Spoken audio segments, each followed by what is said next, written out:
What is your name? Don Duncan. And where were you born, Don, and what year?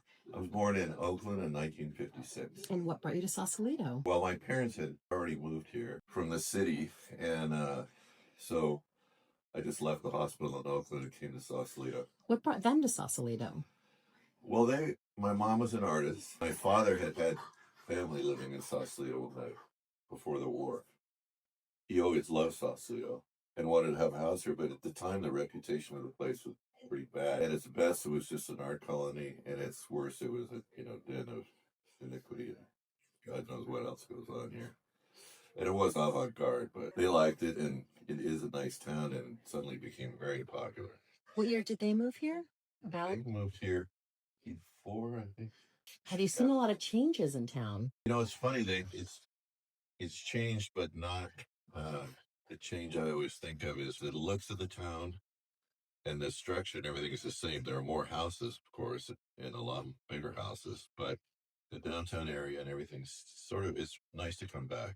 It is still that sense of home and being a little kid and walking up and down Bridgeway. What's your favorite thing about living here? I think it's just the natural beauty, I guess.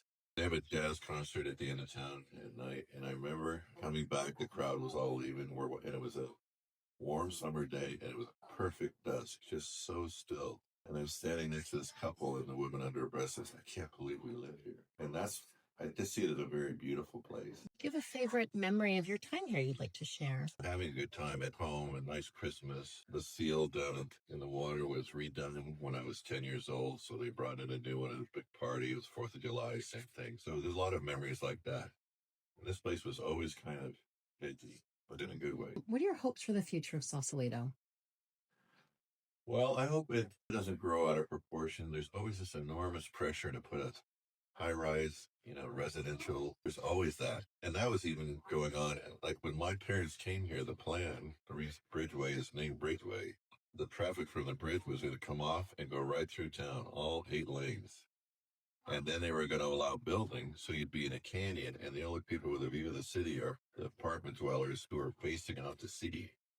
And from the Côte d'Azur all the way to Princess Street was going to just be like Côte d'Azur, just apartment, residences. My dad kind of led the charge, started the Sausalito Foundation at the time, saying he wanted to stop this. And they actually were able to buy the waterfront for the city to keep it open. There was a bench dedicated to my dad, and it said, "Thanks for the view, Don." What does a good day look like for you? I just like a day where there's not much to do except when something comes up, you can just say yes. I just like that kind of openness and relaxation and lack of pressure.